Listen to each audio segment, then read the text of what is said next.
Hello there, I'm Skywilly, and today I'm going to try and cover up an old sketch that I really don't like with something that will hopefully look better. So, about this drawing, I'm not going to say that it's like the ugliest drawing that I have made, or that it's like horrendous. I just really don't like it. I think that it's not that much a problem of skills in this drawing. I think it's a problem with the choices that I made. This drawing started as a study of a sculpture I saw in a museum, so the facial features are completely based on this sculpture that I saw. And what happened is that I did this study while I was taking part in the Kimodameshi challenge. It's a challenge that is happening on Discord every year. It's between March and April. It's like an anatomy practice challenge for artists that want to practice anatomy, whether it's making portraits, gesture drawing, studies, imagination drawing, and it's quite a fun but also quite intense challenge where you have to draw every day. Think of it a little maybe like Inktober, but it's on Discord, so you don't necessarily see it all over social media. And there is a mascot in this challenge, which is called Seesaw-chan. I'm not going to go over all the story that goes around Seesaw-chan, but she's like this bot on Discord, sort of like a goddess of doom, who's here to punish those who didn't do their drawing. And I decided to turn this study into a fan art by keeping the head, like the face, and changing the hair and the outfit. And I absolutely hated it. I did go over the face to try to, adjust it a little bit, but I think it's a mix of art styles that just doesn't work. I regretted this choice almost instantly. I wish I had left that study where it was, which means just a study. And unfortunately, I tried to erase the outfit, but I was already at this point where the pencil left an indentation in the paper, and as we can see, it didn't erase properly. So that's why I'm quite upset. It's not as much like, oh, this drawing is hideous. It's more like, I wish I had left this drawing the way it was before trying to make it into a fan art. And now I feel like I ruined it. I don't want to look at it anymore. Now, I'm not going to say that I cover up all my ugly drawings. I think that ugly drawings are part of our growth, and every single sketchbook that I filled has a good amount of failures in it. So, with a sketchbook, you have to embrace that it's not going to be like a perfect work of art on every page. It's not a masterpiece, it's just a sketchbook. And therefore, if a sketch is failed, if it's ugly, well, it's part of the process of filling a sketchbook. So, yeah, usually I feel like I wouldn't, I almost feel like I cheated by covering up this drawing, because usually I would leave it in a sketchbook and leave it as a reminder of a mistake that I made, so that I know not to make it again. I decided, it's my sketchbook. I can do whatever I want in this sketchbook. If I want to remove it, then I can just remove it. And that's the way it is. So, yeah, hope you didn't actually like the sketch, because now it's not here anymore. It's covered up. Now, about this collage I'm doing, So I was inspired by a video from Max Wuruhi Art. He made this video with different ideas to fill a sketchbook.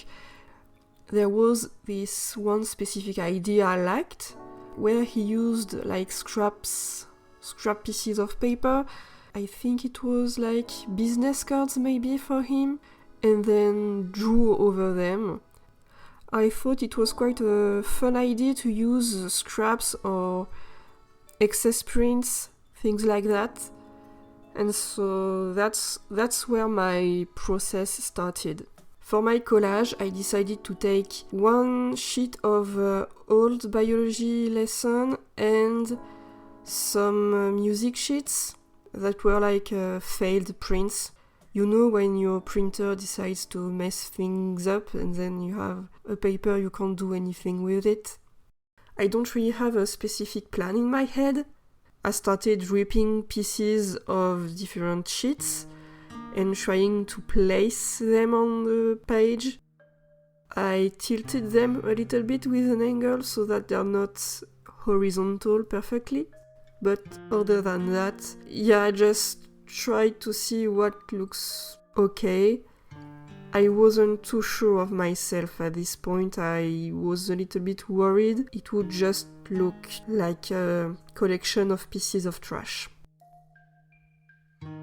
Once I finished gluing everything in place, I trimmed the pieces of paper that was sticking out of the page, and then I went over it with a wash of brown watercolor.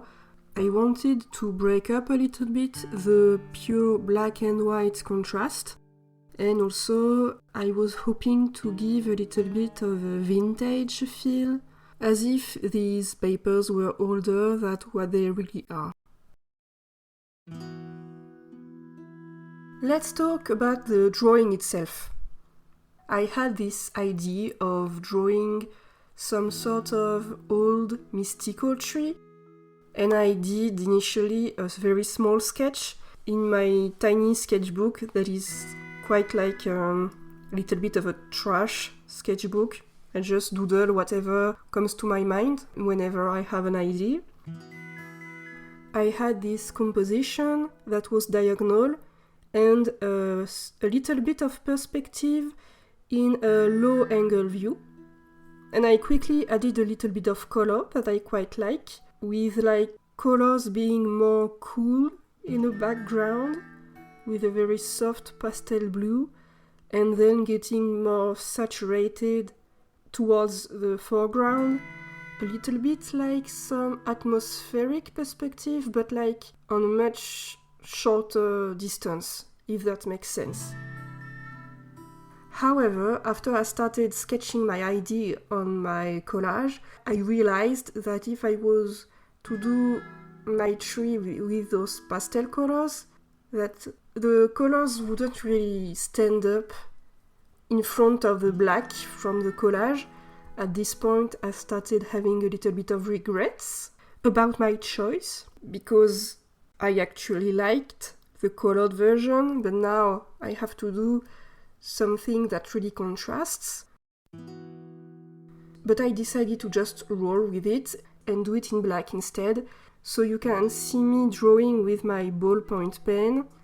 I didn't refine the sketch a lot before switching from the pencil to the pen, because I can't really see my pencil lines that well on this paper, and the paper itself is already a little bit worn down from the water of the watercolor, so I can't really erase a lot anyway, which is why after I had my basic shape, I went right into inking. As I'm drawing this tree, I'm trying to give it a mystical mood, so it's like a very old tree. Maybe it has a little bit of a soul, and it has crooked branches that are almost a little bit spooky, and the trunk is all twisted on itself. As mentioned earlier, I really wanted to give this tree a low angle view perspective, so you're a little character looking up to the top of the tree.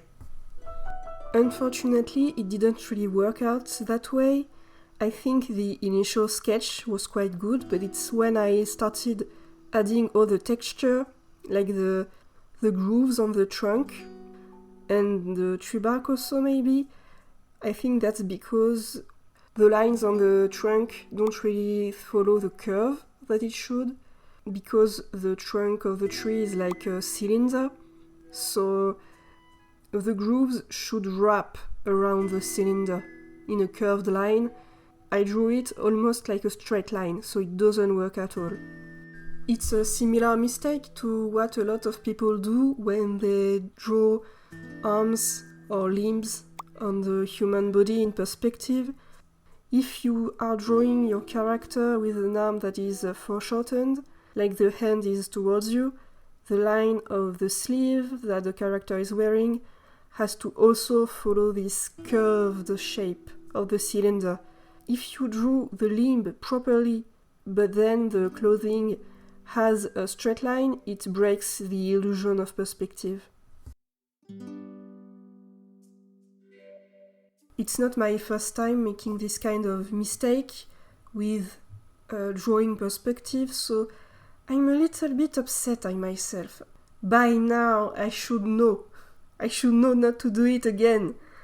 I have already done this mistake enough. And since I drew this with my black pen, but I can't erase at all. So I tried to go over the problematic lines, thickening them a little bit to add more curve or hiding it a little bit with the tree bark texture, but it didn't really work. If I had painted over it, the drawing would have lost its transparency, and I do want to have my collage showing up underneath, so I decided to just leave it as it is, and it didn't completely ruin the drawing. It's still a valid sketch. It's just not perfect, and that's alright. The line work on the tree is mostly done, but I'm still going over the top of the branches and then the roots to add a little bit more contrast. I make them darker by doing some hatching with my pen. I'm trying to enhance this sort of vignette effect that's going on with the background, although I especially insist on the tip of the branches since they're further away from us.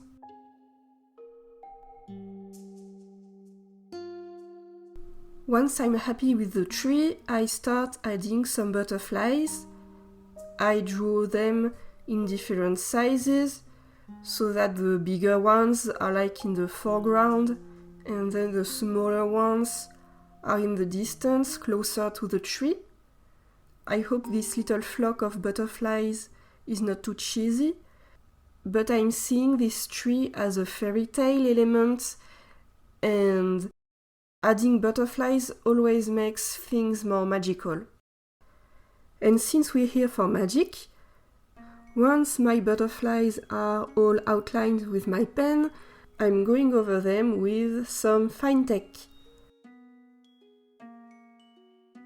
I have this palette with all sorts of metallic colors. At first I tried the black one, but it wasn't really shiny. There is some sparkle hidden in the pigment, but it's more like if you really look up close with a lot of light, you might see it. It's very close to being a regular black watercolors. So then I moved to this duochrome pigment. I really like this kind of colors because not only is it very shiny, and I love what shines, it actually has two tones to it. And this one specifically, it goes from some sort of dark pink to dark green, depending on the orientation of the light, which I think is very pretty.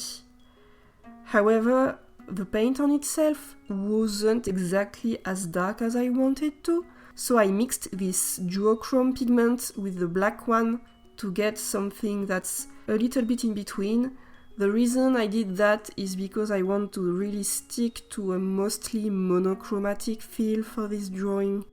So the collage does have a little bit of color with the brown that I used, but the drawing itself I wanted to be mostly black and white, so I didn't want to have a color that stands out too much for the butterflies, but I did want to have some magical sparkle action going on.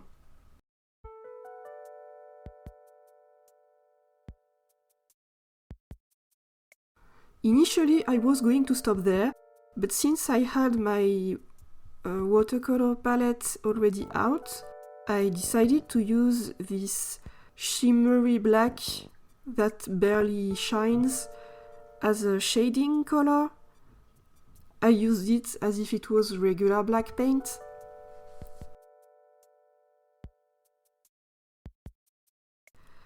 And I decided to add even more shading on the top of the branches and also the roots. And then I also did some shading around the trunk, like around the folds on the trunk. I just felt like this was needed to balance the contrasts so that the butterflies don't take all the attention away from the tree.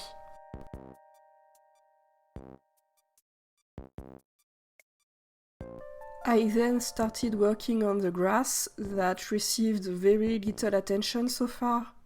So I went on top of the pen lines with my brush and some very diluted paint to try to give it some more dimension.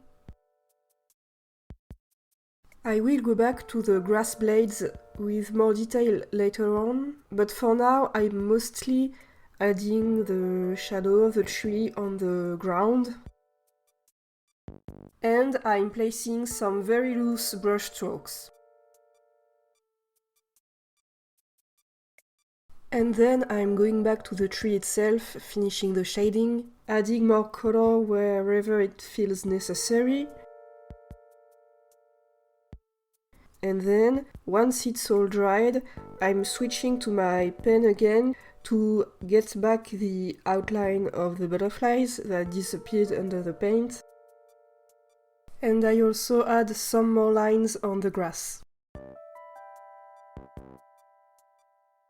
I am now getting very close to the end of this project. I decided to get some white gouache and a very thin, long brush. It's a type of brush that I use mostly for landscapes, specifically for grass and also tree branches. It works very well at making thin, long lines. I don't use it really often, I don't know if it's a must-have, but whenever I end up using it, I'm always glad that I have it. I like how the gouache details turned out on the parts of the grass that is further away from us, the part that is showing up behind the tree. However, I don't really like the look of the foreground. I think the part of the grass that is closer to us ends up looking very muddy. I got carried away. I overworked the area with my gouache. It looked more and more opaque, and the transparency that I liked disappeared under the paint. And also, I don't know, it's just too much. So when I realized that it was looking worse, I went over it. I tried to reactivate the white gouache with a brush and some clean water. And I absorbed the paint with a tissue. One of the nice things with gouache is that it remains water soluble even when it's dry, a little like watercolors. It can make layering more difficult than acrylics, because if you want to work over what you've done without ruining everything, you have to be really careful, but it also means that you can remove what you did if you don't like it.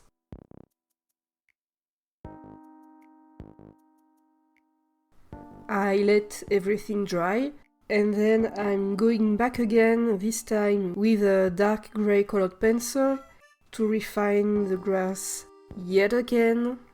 But this time is the last time.